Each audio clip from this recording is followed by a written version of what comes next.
And this conversation with Parismita is part of Cultures of Peace, a festival that Zubaan has been running now for some 10 years in collaboration with the Heinrich Boll Stiftung in Delhi. And the festival aims to bring together artists, writers, illustrators, activists, academics, civil society actors in a range of conversations that throw light on the variety of issues in the Northeast and that open up dialogues and conversations with what is called the mainland or the rest of India. And I'm delighted to welcome Parismita to this conversation, which also marks the 10th year of Cultures of Peace and brings into our discussions people we've been working with in these 10 years to create a media archive on issues that they have been concerned with and have been working on. Parismita, hello. Now that I have done the introduction, it's great to see you. And there's a lot we have to talk about. I want to start by putting a question to you about the many roles that you inhabit. As I said, you are illustrator, you're writer, you're activist, you're educator, and so much more. So would you like to just tell us a little bit about these many roles that you play and what they mean to you? Right. Thank you so much, Urvashi. And as always, it's such a pleasure to be in conversation with you and Zubaan, because yes, so I'm very honored to be doing this. Thank you. And yes, this is a very good question because, I've been thinking about this for some time, because I think the first work that I did was a graphic novel. And sometimes I think, that maybe for marketing purposes and so on, it's not so great to be moving across, not just across genres, but to be moving across medium. No, because for many years I was really I sort of took it very seriously, and with very single-minded purpose, I worked at the graphic novel, and then whatever, 10 years later, I moved to prose. So I've been wondering, of course, the point is that to draw and to write and to do them together or separately, I don't think these compartmentalizations are very, I don't think these compartmentalizations are as strong, in terms of, I don't think they have such a different, I don't think they're such different entities in some sense, because, because thanks to the lockdown, I share a studio with a 5-year-old now. And I also work with children generally, and people do this very naturally, people write and draw together or choose to do it separately. So at one level, of course, moving across these various mediums, to be working with education and art, and then to be working with art and say graphic nonfiction, or to be working purely on prose. At one level, it feels very naturally to me. At another level, I've also been thinking lately that I think these are decisions that are often also shaped by our political and economic and social realities, right? Because I've been thinking now why there isn't as much graphic novel work, for instance, as what there should be, because so many of us would do. So there's still so many people doing interesting work, and there were so many of us who sort of started with the graphic novels in such a with a lot of enthusiasm and a lot of energy, but somehow it just seems that so many years later, so many of us who were working then have branched out to do other things. And so I think it's two levels. One is, of course, I think moving between mediums is a very natural thing to do. We all do it. It's like, we all do it more actively as children, or when there isn't so much pressure to sort of produce work in a certain way. But at the same time, the fact that I did move from the graphic novel into prose, and also the fact that I do more writing work now, I think this is a shift that could have been. It's hard to say, but I think these are shifts that are also dictated to some extent by our social realities, our financial realities, and so on. So. And of course, the education part. I think that is the one element that sort of unites a lot of this. You're really able to put in. I find this, unlike art or writing where you do work with a certain amount of your ego, for lack of anything else, your sense of then I think with education there is this moment when you're really able to share your work, or you see your work, and your work takes on more meaning in that sense. Of course you have readers, and you have and people appreciate work that you do, but you actually actively be working in a workshop. But education, and this is something that I've started to invest more and more into in the last couple of years, working with children or working with adults, working with comics or working with writing. And I find this to be a very positive element, unlike us, because writing and art, all of this comes with its own baggage. And I think sometimes I feel like each time you do a book or you write a story, a little part of your soul, you sort of almost barter away a part of your soul. Or, I feel like there's a lot that goes out. Uh, um there's a lot that, you sort of lose with each work. But as opposed to that, I think workshops, working with children, I really find that to be a much more uplifting and somehow positive experience. It really sort of puts a lot of meaning into what, and also I think it brings back to our jaded selves the whole the freshness and the lightness and the joy of art and writing. I think I've sort of wandered into a lot of things, and sort of jumping mediums and exploring a wide variety of writing exercises like writing and art and workshops. But I think it sort of just comes together. Yeah, I think another way of looking at it might well be where you ended, that in a sense, these are not such diverse forms where you're jumping between one and the other, but much more that you're thinking seamlessly between the visual and the written, and also the interaction with the children that you're talking about, which gives you so much joy. And somehow bringing them together without drawing lines that this stops here and that starts there. Right. Yes. That's, I think, yes, because I think these compartmentalizations, it's also so ingrained almost into the way we sort of tend to think of. It's really hard. Like, you try to sell a book, for instance, which is not going to fit into one of these, and you'll know that as a publisher, that to market a book that falls with in the interstices of genres or mediums and so on. So I think, yes, so I think somewhere we also start to get conditioned into thinking that it is a big deal that you sort of did a graphic novel and then prose, and then you sort of move back and forth and so on. But I like that you use the term seamlessly, because I think, yes, I mean, that's a really the idea of the seam is really interesting, because I also find that there is so much of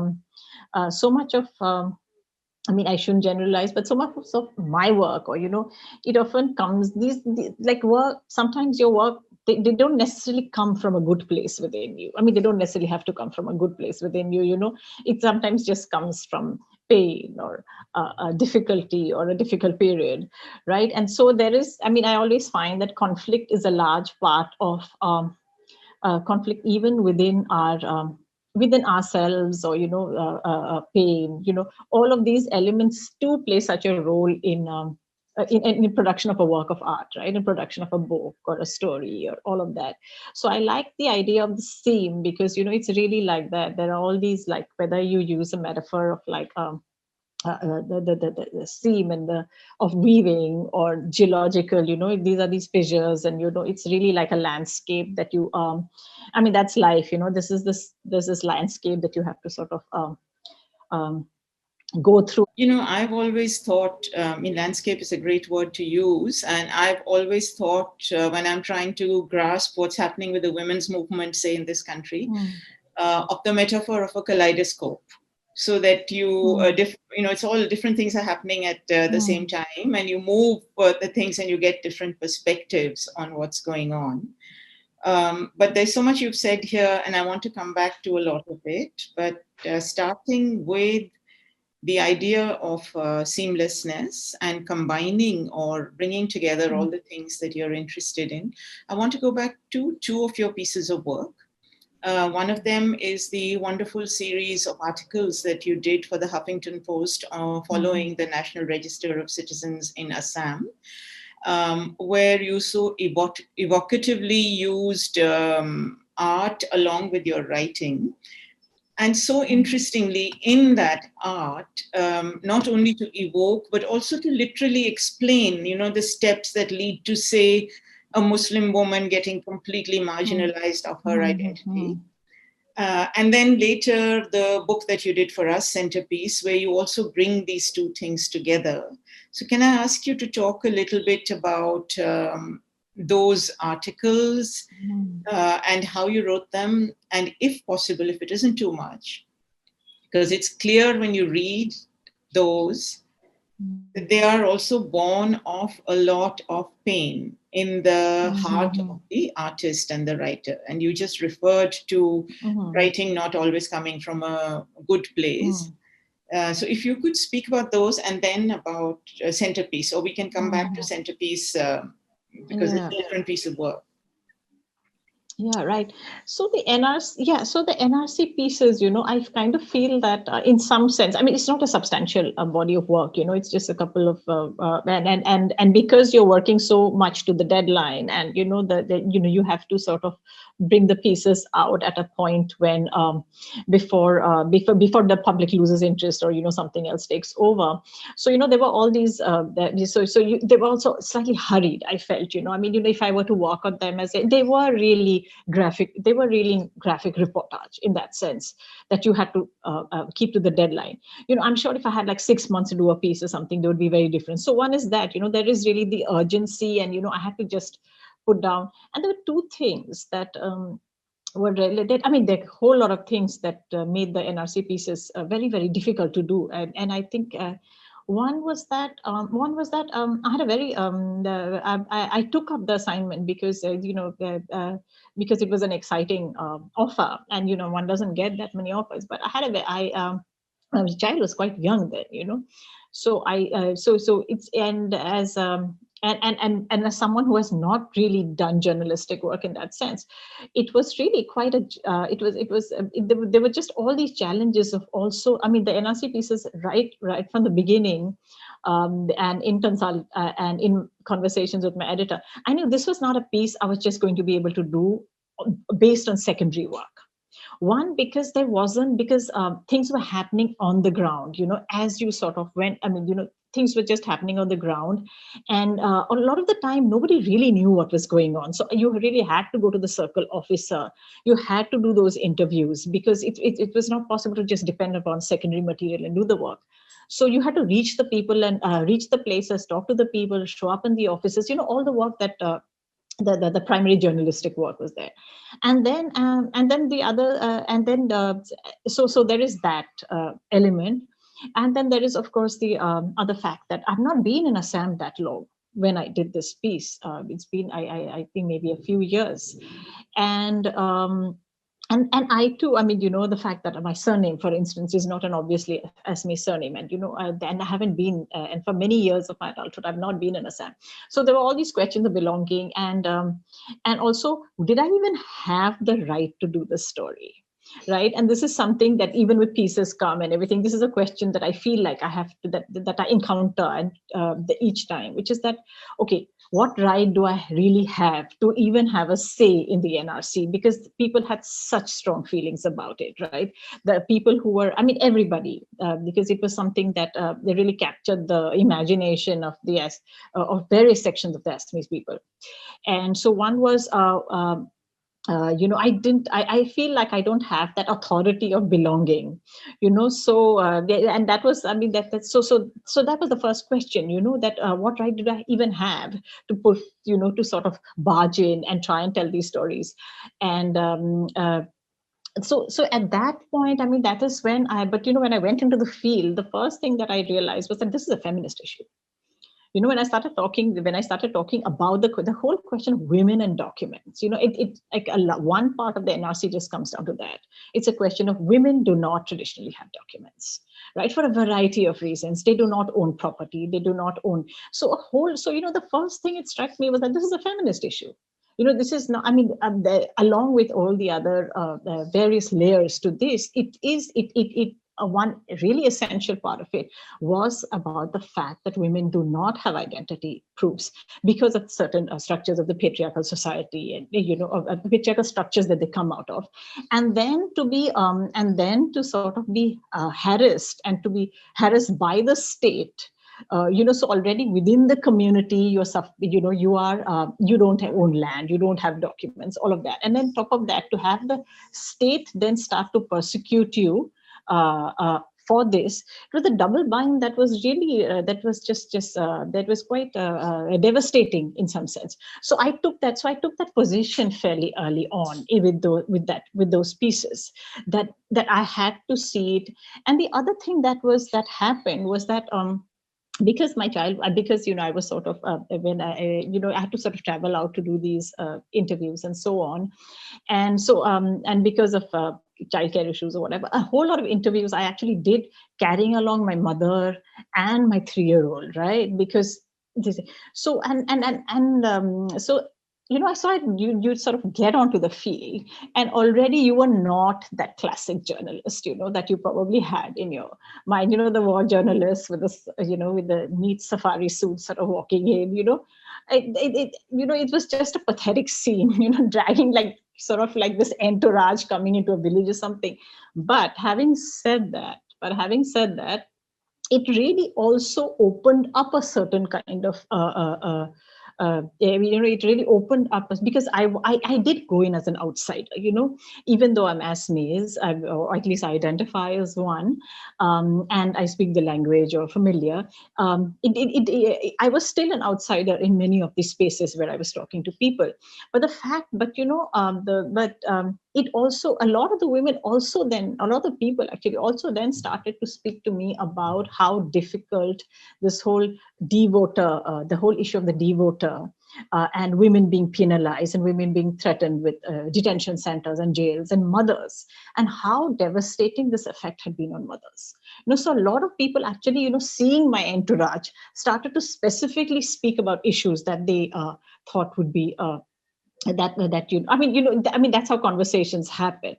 So yes, so the NRC, for a whole lot of reasons, was was just a very, very I think personally for me it was a very significant point, because one was my own vulnerabilities, the fact that the baggage I was going to feel was so evident and so visible.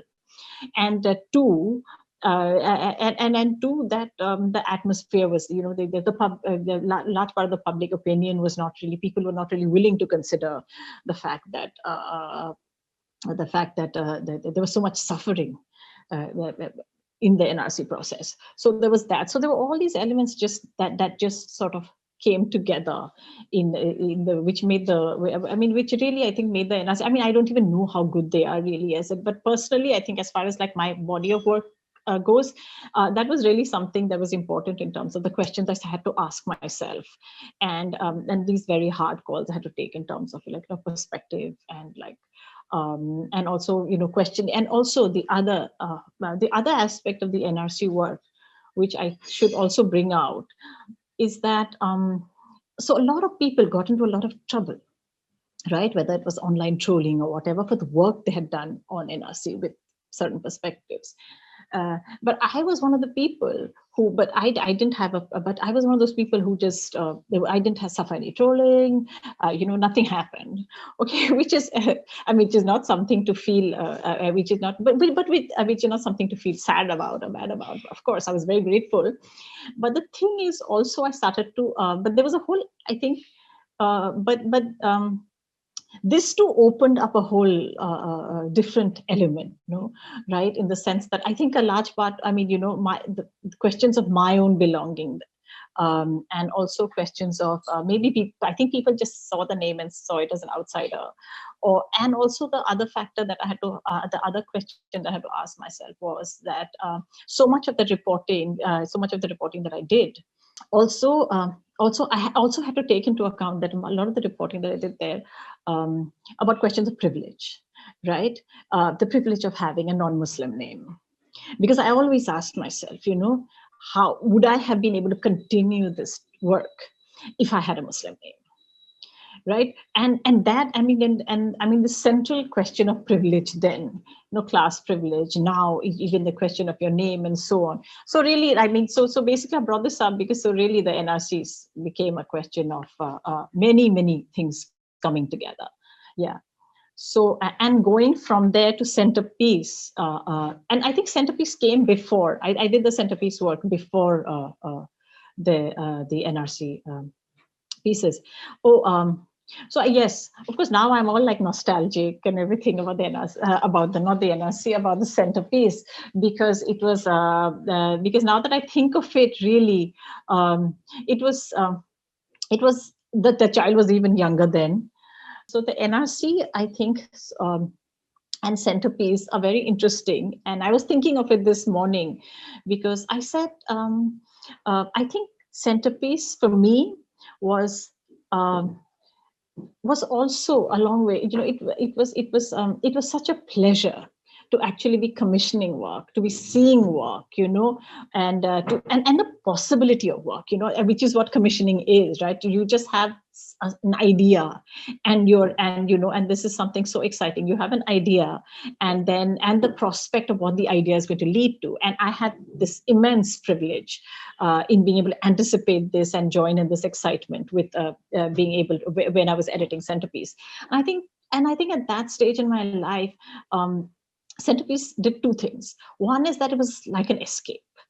Frankly, it was just so wonderful to be able to sort of lose myself in a world of art and the poetry and all these amazing women, right? Because that too, I mean, I don't get to do this. I think I was so immensely privileged to have been commissioned to do this, because I had a 2-year-old child then. I mean, who commissioned someone with a 2-year-old child first? I was not, yes, I mean, I kept saying no in the beginning because I barely had time to sort of like, I don't know, comb my hair or whatever. But so one was that the immense privilege of just being able to interact with so many very good writers and poets and artists. Because the other thing is that, when there isn't money in a project, I mean, one can do all these projects otherwise, right? I can start an online project and, sort of ask people to send in things, and people will. But then what happens when there is a little bit of money you can offer? I mean, it was not much, but at least there was. When there is a budget to work with a book, what happens is that you can go beyond the artists who are privileged enough to be doing this without thinking of their bills, right? And I think that is what I was able, I mean, that was really like the joy of Centrepiece, that I was able to lose myself in this. Now I have, of course, it's been very long, so I've forgotten all about the deadline wars and everything and chasing people. But I think now that it was just, just opening your email and seeing all this lovely, like, I was thinking of this like this morning of the excitement of seeing Makhai's work for the first time, and all these wonderful photos. And like an Angelica's journey, where she didn't do the report that she didn't do the essay she promised, but instead just did all this really awesome, had all these really awesome poems that we brought out of her Facebook or something. So I think it was such a, so it is really, I mean, in some sense, so there is this side, which was such an exciting, it was just such an adventure. And the other interesting thing about Centrepiece was, and the experience of Centrepiece was, as that, speaking to a lot of fellow creators and fellow artists and writers, I was also able to, I've actually been able to anticipate a lot of the problems that I'm likely to face in the future with a growing child and other responsibilities, because because Centrepiece was not simply only about the product that we had, the product, the final product was also about the process. And through the process, I really learned a lot about how much even very middle class women are still struggling to be able to balance work and art and all of that. So yes, but yes, really, but Centrepiece was sort of just this really lovely, great experience. So thank you for that. Several things that you've said I want to come back to, but since you left off just now on Centrepiece, I recall that the first conversation that you and I had about it, when I was trying to persuade you to take on the job of putting together Centrepiece, was when your little boy, Hian, was, I think, maybe a year and a half, and you had him on your shoulder. Yes. And we were standing outside a very seedy bar in Guwahati. Yes, I remember that. Yes, I remember that. Yeah. So, Parismita, can you, to go back to your Huffington Post, the journalistic work, and when you spoke of the baggage of carrying along the child and your mother with you, and the whole idea or the concern about being an outsider, I was thinking that baggage was probably what connected you so closely to the people that you were going to be speaking to, because that's a baggage so many women must have to carry all the time to do whatever task they have to do along with child and other people in the family. And in a strange way, even though you're talking of Centrepiece as something which is located in a different class, if you like. So all the artists and the writers and so on. But in a strange way, I think in Centrepiece too, from what I recall of our conversations, that subject kept coming up of how women were finding it difficult to balance work and doing this writing, which somehow did not necessarily count as work, but was also work. And the whole book was structured around the idea of work. So I recall you're talking about how the whole question of work also became something for you that opened up as a result of this work. Right.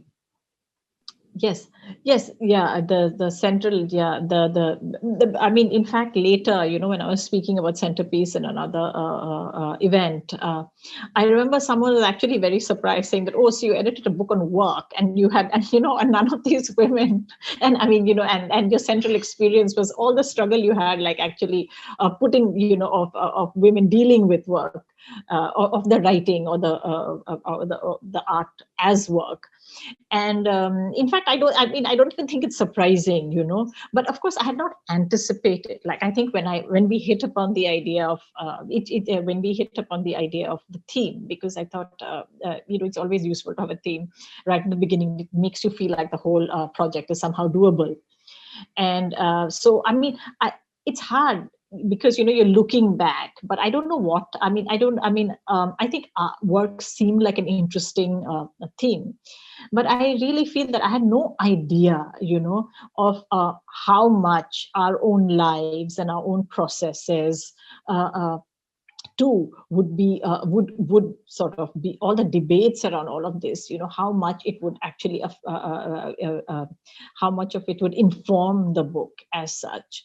Right. In fact, I mean, before Centrepiece, because I'd been sort of working and moving around Assam for a few years then, and primarily attracted to women's work, because women are just doing a range, I mean, domestic as well as other forms of work. And I remember thinking then that, I would just plan all these exhibitions in my head, so where you wouldn't be constrained simply by the text or the art or whatever. It would really be sort of very extravagant exhibition where, you'd be able to weave, and you'd be able to, I don't know, cook a dish, and, do all the, to be able to capture all the complexity of women's work. So of course, Centrepiece allowed me to do that in a sense, and of course, I'm very, very wary of conflating, say, the challenges of women in across class, because as that's a really, really tricky thing, because a lot of the, of course, the women artists I worked with, I mean, the women artists and women writers worked with, are all very, very, very strong women within, are very and have done great work and continue to do great work. So it's but at the same time, just the in fact, that could have just, I mean, I don't think that could have just been a whole separate book by itself. How much how disproportionately middle class women still bear the burden of caring for the elders and children and the next generation, as well as, of course, as well as the financial and domestic and every other sphere, and I mean this is hardly a new thing to speak about. I mean, this is not something that nobody else has seen. But within the arts, one because there is really a question. I mean, this is something that really started to interest me, that do women start producing less? Do we start, I mean, or rather, do we start publishing less? And of course, these, and it's odd that I'm sort of posing these questions to you, because of course, these are the very questions with which, because of, I mean, these are the questions that, of course, that you have been dealing with for decades now, right? But yes, but within, and also this whole idea that within the North, the whole idea of the women having a certain having more rights in some sense, or being able to, or being much more visible in the public sphere. And this is something I've always held, that if you're that are traveling in, say, Boroland or Imphal or something, that just women occupy the public sphere in a very, very different way than, say, I experienced in Delhi or parts of North India. So they really occupy a large part of the public space. But what is the cost of that, But what is the cost that of all this, of managing the outside as well as the inside and art? And so much of, and also there's really, I think, a certain amount of bitterness, of that I think we are all beginning to, this that maybe that's sort of permeating all our souls about, like, about this how should I put it, this sort of this exchange, so, like, for sort of giving up bits of ourselves, giving up bits of your art and because art is the first thing that goes, right? If you have financial problems, if you have, like, family to look after, old age, it's really the first thing to go, or does it? So I think these are questions that Centrepiece got me. I don't even know how much of it actually came through in the book as such, right? But I feel that I began, I mean, at least I started to look at a lot of these questions with that book. And I hope that they continue to inform the rest of my work, and and how I see the world in that sense. I want to take you, as always, Parismita, when you talk, there are so many interesting threads in what you say that someone interviewing you would want to pursue. But I want to take you to a slightly different thing now. Your subsequent work, Peace Has Come, the collection of stories that you did, the wonderful collection of stories, bases itself by and large in what would be considered sort of marginal communities and spaces. So Boroland and again, people caught in conflict and the kind of dilemmas and so on that they face. And so much of your work does that. So this notion of being the outsider and the question of representation of people who are different from you.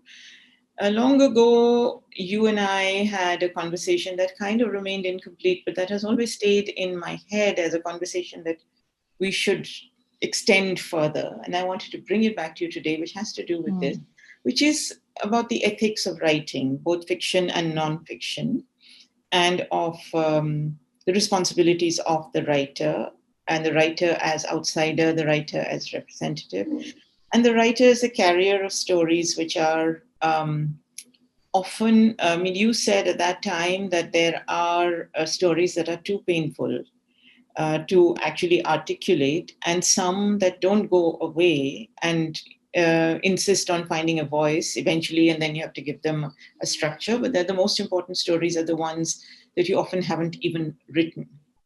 So these are a whole range of linked issues to talk about, but I wondered if you'd like to address those. Right. Yes. Yes. So yes, thank you, Rishi. Just like you mentioned, actually after, because sometimes what happens is that, I think we began a conversation along these lines in March, and I remember, and I started, and I probably blabbered a few things, and then probably said something really flippant, and then backtracked, because sometimes, in this, you asked a question, and there is, and you see the audience, and then, you're just not able to really stay on track. But this is really something I've been thinking of, because say say about 10 years ago, I would have this, I very strongly had a position which said that, writers are not obliged to talk about their work. In fact, I felt like, oh my god, this is just too much. All writers want to do is just keep talking, including me. They just want to keep talking about their work, and your work should be able to stand for itself, and so on and so forth, right? But along the way, I have come to change my mind, and for a variety of reasons. Because of what you have mentioned, which is that these are questions that we cannot wish away, right? And somewhere, as a writer, if you feel inclined to, I think even outside one's work, it is useful to begin reflecting.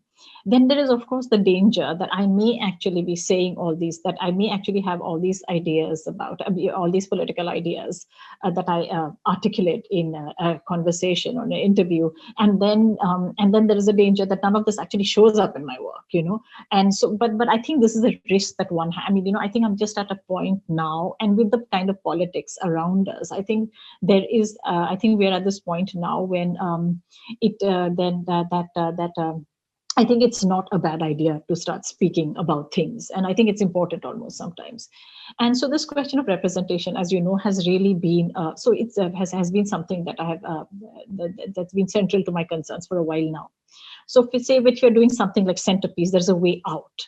What you can do is, you try to get as diverse as you can. You look for across the people, across, you look at writers and artists across linguistic communities and other communities, and you try and see that, you sort of have, I mean, whether I mean, even then, your own prejudices, your own, of course, all of that comes in. So there is that. But with something like Pieces Come, or but your own work, it's sometimes a little harder, right? So when I did Hotel, for instance, which was the sort of almost a fantasy, sort of folklorist, that kind of work, I didn't have any reference to place. I mean, I don't remember. Actually, one of the reviewers was actually quite put out by that. A lot of the reviewers put out that I didn't mention place names, right? So it all happened in a slightly mythical this space. I tried it. So when I first started writing Pieces Come, I tried to do that again. I would have preferred just doing the book without a specific references to communities and names and places and so on, but it didn't work. Something about that work, or the way I was approaching, or the way I approached the stories or whatever, it just wouldn't work with the references to names and communities. And that was something that bothered me, because one is that, of course, one is that many of these communities have a history of being spoken about, right? So for instance, if you read up, like, say, on the Bodoland agitation or something, so much of the material that you'll find online from the 80s, 90s, or whatever, 70s, 80s, 90s, will be about people who perhaps didn't live there, or didn't come from the community, really talking about what they should do and how they should be resolved and so on, right? And and this is something that I cannot undo. And two, secondly, my sort of the lineage is sort of whether I like it or not, I am ethnic Assamese. I sort of come from that kind of background, and it is also true that, say, I work in education in BTAD, and one of the things that strikes me is that a lot of these communities don't have schools in their home languages, right? But my grandfather was able to access school in his home language. So as it is, so these are not things. So this burden of when you're uh, the privileges that I enter the field with, that I enter this space with as a writer, these are not things I can wish away. And as we know, the path to hell, I really like that line. The path to hell is like is sort of paved with what good good intentions, or something to that effect. Yeah. So good intentions is just not enough. Like, of course, I want to sort of do this story, but what about all? But you cannot wish away all of this. But what does one do? So maybe I sort of needed to write those stories, and I couldn't get away with not writing those stories. So I wrote them. So it was really like, I know, so it was really like so at one level, I almost stepped into this particular position of yet another person from the Assamese community, author community, who writes about this area, right? And this is something that I could not wish away. But at this point, what I do, but the other aspect is, of course, I think it will be a terrible and a very impoverished world where we do not feel that we're empathetic or able to write about another person, right? That we must take, and this is a debate that's going on all over the world now. So they're really like, I think so. There, it's like two parts. One is, of course, that all the Sri Lankan activist sort of once said, and it's a very interesting lines about about this whole question of representation. And she said, all stories don't need to be told. Please don't, you artists and writers, don't take it upon yourself that, this like savior complex that all stories need to be told, that you have to tell our stories. It's not like that. If you're going to tell a story really badly, don't say it. I mean, don't tell it. So, and I keep, keep these little pearls of wisdom in the backdrop that yes, that I needed to tell the stories for myself, not for anyone else. I needed to tell these stories for myself to find my way through this world, to find a better understanding. So at one level, that's what it is. At the other level, I do wish, though, that, I didn't travel that much with the book. My child was still quite young, and I didn't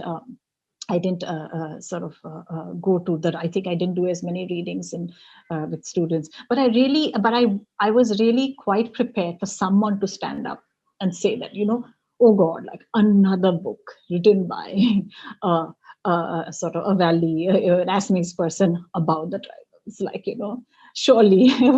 So I was quite prepared to actually deal with that question. And I wish I was asked that, because I think it's time we also, so it's really, so I want, so of course, we all want our books to be appreciated and to be hailed and, to be praised. I mean, of course, I'd be lying if I said no. But at the same time, I think hard questions about representation, about authorial, privilege, and so on, we have to find a space for this.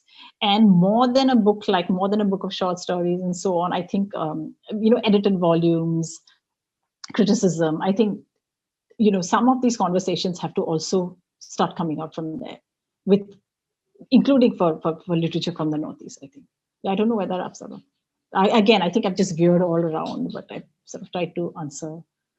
Yeah, I think you've raised some really key points here, because it is a dilemma that's not easy to, there is no easy answer to it. And yet at the same time, there is no ignoring it. It's something that you have to really live with and talk about. And the things that you mentioned, the question of empathy, the question of being aware of your own privilege and your own status, and also the question of, as you said, it would be a very diminished world, really, if only like wrote about like, and if you couldn't write empathetically. And I think honesty, integrity, all of these issues really come into it. And another one, which I think for me as a writer, Parismita, you embody really beautifully, is the importance of listening. To be able to listen to people's stories, to be able to hear them, to be able to receive them, and then to be able to write them. Because a writer has to imagine different things, and you are imagining. But for example, for Peace Has Come, the strongest thing about those stories is the strong sense of place, which is what you were talking about as something that was absent a little bit in the hotel. But here, that's what really brings it. And you can feel the writer's empathy for the characters that she is actually creating over there. Yeah.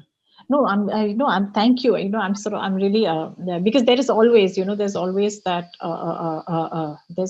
fear and the risk of doing a book like that, because again, like I said, you may have all the good intentions and you may actually have all the right ideas and talk about it in interviews, but what if it doesn't show up in your work, there's always the risk of that. No, so thank you for your close reading of it, because again, because in some ways it's also so easy for us, like a lot of the reviews will simply be like, oh, oh, these people always suffering, always wars, another book about it, right? So we also get away. And that's a big danger. The point is, these questions are not asked as often, like you mentioned, this questions of authorial intention as well as privilege. I don't think we're asking these questions often enough to keep us writers like on our toes, So, but yes, no, but I am really I'm very grateful for the conversation we had in March, because it got me thinking that I should at least try and articulate, regardless of how. I mean, sometimes it's just lazy to just it shouldn't be a lazy proposition to just say, oh, writers don't need to talk about their work or something like that at a time like this. So yes, so thank you for that. And I'm sure from this conversation, I'm going to be able to I'm probably going to have a lot of takeaways from this in terms of um, other things to think about my work for the next. Likewise, I will too. So, but again, I want to come back to the flip side of this issue of representation. Yeah. So, one is the question of you representing as a writer the people you write about, and who thus far happen to be people located in the region to which you belong. The other is you being represented as a writer from the Northeast, and the expectation that a writer from the Northeast places you in a certain kind of location and certain kind of writing where you're almost kind of obliged to only write the Northeast. Have you ever felt that kind of burden, or what are your thoughts on that? Right. Yeah. So so yes, I think I mean there's sort of this is a very interesting question, because yes, it just so happens that because maybe because I haven't traveled that much or moved on that much, a lot of my work has focused on the Northeast. But even within, like even writing about the Northeast, there is sometimes a lot of I think even when you're writing about the Northeast and your commissioned work, there is this danger of falling into what is expected of you, so fortunately, I'm at this stage now where at least I'm able, where I'm not that where I don't get that upset, at least, about arguments with an editor or having to put these things straight, right? And I was also, I think, but I was like really happy with my experience with the pieces come and the editorial team there, for instance, because if you look at the book, there's so many. It doesn't explain who the Boras are, it doesn't explain who the Rabhas are, it doesn't explain where Patgaon is or what is happening where, and they let it go. And there was no question of that. I didn't have to do that kind of explaining. So yes, so that was, so I must also say that that I've had some fairly solid experiences with editors and people who are fairly empathetic to or who sort of don't badger you into these packaged rules, right? So but having said that, there is still, I think, and I suspect that now that I'm doing a little bit of writing, I suspect that even it must be even tougher for journalists or freelance writers or so on, when they're pitching stories, right? When you're pitching a story or trying to put in a certain angle, because and that I think that is quite a struggle too. Getting your voice, getting people interested enough. Getting an editor or a publication that's interested enough to be able to take the stories that you want to tell. And but of course, I'm sure with the way things are right now, I'm sure this is a concern across, across the country or across the world. That, but I do feel that selling a story based here with a particular point of view, sometimes it is a struggle. Uh, that, I mean, it is just, yes. So really, ideally, I think, at least, I mean, ideally, at least in the next 10, 20 years, it would be great to actually have more publishing houses or more media houses based here with people, I mean, where you're catering to, where you're sort of catering to local needs. And I think that, at least for a certain kind of story to be told, I mean, that is really essential. But that works, but you know how these things work with all the finances involved and everything. But yes, I think that would be, and I think that would do a lot for writing more than anything. Yeah. I think that would be completely wonderful, but clearly it's not going to happen that quickly. And that brings me to the present, when you have been under, I don't know how many months of lockdown, just as we have here, with the pandemic raging all around, and with the public interaction becoming more and more difficult. So how do you think that has impacted your work as a writer? Where has it, and as an artist, where has it actually placed you? Has it been, and your awareness of, because the NRC is one kind of thing, and then followed by the lockdown, would have made things so difficult for the people who are the subjects of your stories as well. So Right. what your reflections on that? Yeah, I mean, in fact, I keep saying, the biggest problem with being here, I mean, with being located where we are, is it's so difficult to complain about your own circumstances, because of course, the schools have been shut for 9 months now, right?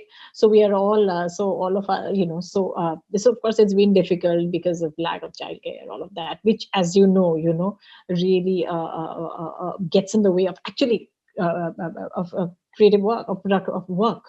You really want to get that story out, you want to get that, you want to get that painting done. I mean, unless you have to have time to do it, right? So I think I suspect, and I haven't been, and like you said, we've been more or less sort of, because both my partner and I can have the privilege of working from home, and so as a result we really feel we haven't moved on that much. And even the NGO for which I do, for the Pratham, for whom I do this education work, their work in the field has stopped. No, we haven't we haven't started libraries and work there since March, right?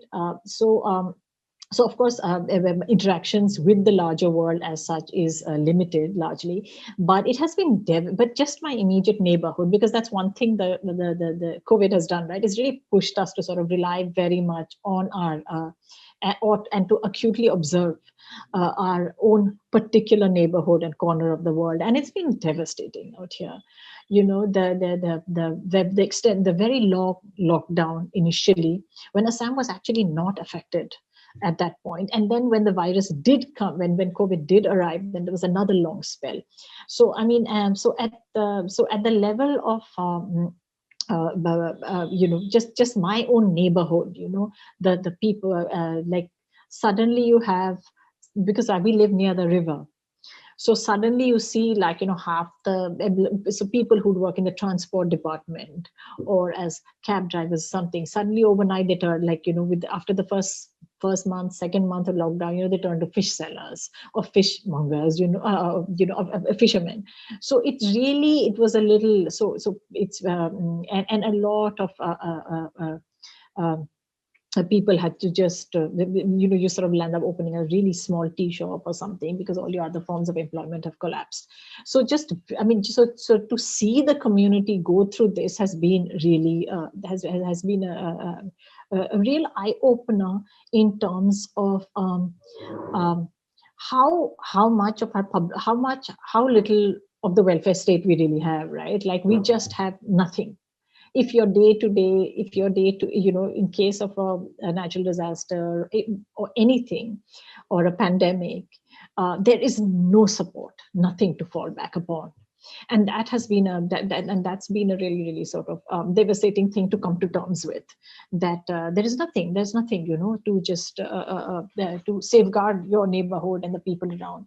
The other thing that's been very, very worrisome has been the school closures, right? So schools have been shut since March. And so the area that we work in Kokrajhar and Chirang area, uh, since school closures in March, students have had absolutely no access to learning, like just nothing, in the sense that these are areas where there's very little internet access, very few smartphones, because you need the smartphone, not as a basic element. And then Kokrajhar and Chirang right now, in fact, they don't have a government, because the elections were supposed to, the BTAD elections were supposed to happen in April, and that didn't happen March, April, and that they sort of got postponed indefinitely. So what you have is, you don't have a government in place, and you don't have any form of learning. So right now, a few of my colleagues who are in the field are sort of conducting interviews and very informal surveys to see how many, as schools reopen, to see how many students are just not going to be able to find their way back in. Or so we are just only coming to terms of what the long-term costs of this pandemic will be, but it can't be a good story, you know. So this education, especially middle school, high school children who have not had any access to learning for a whole year, that is something that's really been bothering me a lot, because I suspect this is going to have long-term impacts on keeping children in school and so on. And so yes, the COVID. So of course, at the personal level, and how can one ignore that? At the personal level, it's a question of time and all of that. And two, as a writer, it has really. But as a writer, and writers are really sort of evil people, in the sense that you're still, that you're still sort of looking around and trying to understand the world. But it's really forced me to sort of just to pay a lot of attention to my immediate neighborhood, the area in which you can just, the area that encompasses your morning and evening walk and all the people around it. So yes, so that has been, yes, I mean, really, I just hope, like everyone else, I really hope this is, at least the schools are able to get back in their feet, and things sort of come back to normal soon. Yeah, I mean, it doesn't look that hopeful even now, because the cases are going up so much everywhere. But it also kind of makes you wonder, what would it take for states and governments to actually talk to their people and not see people as, I don't know, almost like to be at war with, or to be discarded, or that you don't really care about, which is also why health systems and so on are so poor. That whole relationship of state and citizen, I think, is just completely destroyed, really. And it's evident in this so much. Yes, I mean, and we have, of course, Assam has elections next year, which already, I mean, coming up next year. So already that already creates its additional tension and its additional complication to this already very sort of complicated time, because as we know, elections now, lead up to elections in any part of this country now, does entail a whole lot of very problematic things, and hate speech, and targeting communities and so on. So we are sort of really gearing, and already there's been a lot of that in the political arena here. So we're really gearing up in that sense for the next, it doesn't, yes, I mean, the next 1 year does not look like it's going to be very smooth sailing. So yeah. Parismita, let's try. So we've been talking about things which are also a bit depressing in this last few minutes. Yes. Let's try and close on a note, somewhat more cheerful and joyful note.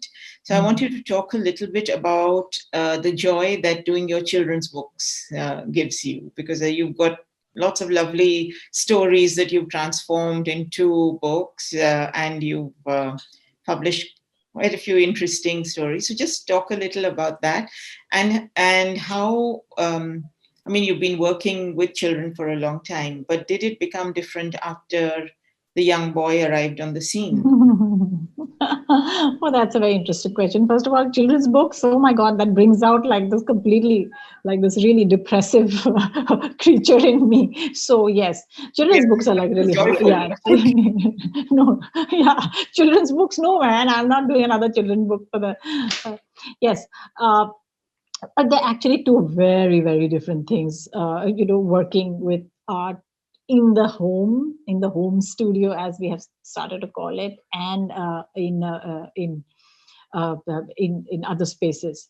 So I have really enjoyed. So I find it very, very interesting to do the artwork, to do the art workshops that I've been doing in the field that in Kokraja and Chirang that I work in, as well as and as well as a whole lot of other people who sort of just invite you to come in and give you lunch and you do a workshop and so on in the rural areas, and as well as the urban ones of that. No, but that is a real joy, because I think so many of our children now, for a variety of reasons, in a forest village, it will be because there are so few resources, even though you're sort of swimming in the river and fishing and all of that. But in terms of real art and that kind of thing, there's so few resources that kids are just so happy to see someone who's going to, I don't even think I do anything much, but they're really thrilled to have someone who's willing to spend some time with them and ooh over their drawing and then all of that. And the whole joy of seeing a child with a complete work, of something that they've created, that so that is something very dear. But I think the home studio is also been interesting, because that's been really interesting, and I have to admit that, because when was the last time that we actually went through like 9 months without schooling, right? And then they get like sent some WhatsApp messages or something, but that's really not good enough. And so and I think it is working in the home studio with a 5-year-old has also informed my art practice. I think it's informed my art practices, as well as my ideas of workshop and all of that, because it's just because I've just seen, because you see, there's this line in Berger which says, those of us who draw, or we who draw, I think it's we who draw. And it's a constant refrain that he sort of uses very effectively. And it's a little bit like that, because whether you're 5 or you're 40 or you're 50, drawers are drawers. You sit, you have the plain paper and you have a pencil and then you draw, right? And I've just realized, and I'm sort of rediscovering the joy of that, just the whole pleasure of a white piece of paper and a piece or a slate or something, just material, and to just draw, just the sheer the sheer joy of unrestricted of drawing, unrestricted by time or schedule or curriculum. So that's been really exciting to share space with a young person who does not care much for conventions of art or routine or the great masters or anything, and just like keeps drawing. Like, yeah, so that's been my great takeaway, my positive takeaway from this pandemic lockdown. Parismita, Yeah, it's a pleasure talking to you. Thank you yes. so much for sharing your thoughts on a range of really interesting issues. And we'll continue this conversation offline sometime. Right. Yes. Yes. When we are all traveling again. Yes. Yes. So thank you. And thank you to the team for putting up with all my bumbling and over the internet connection and putting Tarini and Pami through so much trouble. So apologies for that, but thanks for having me.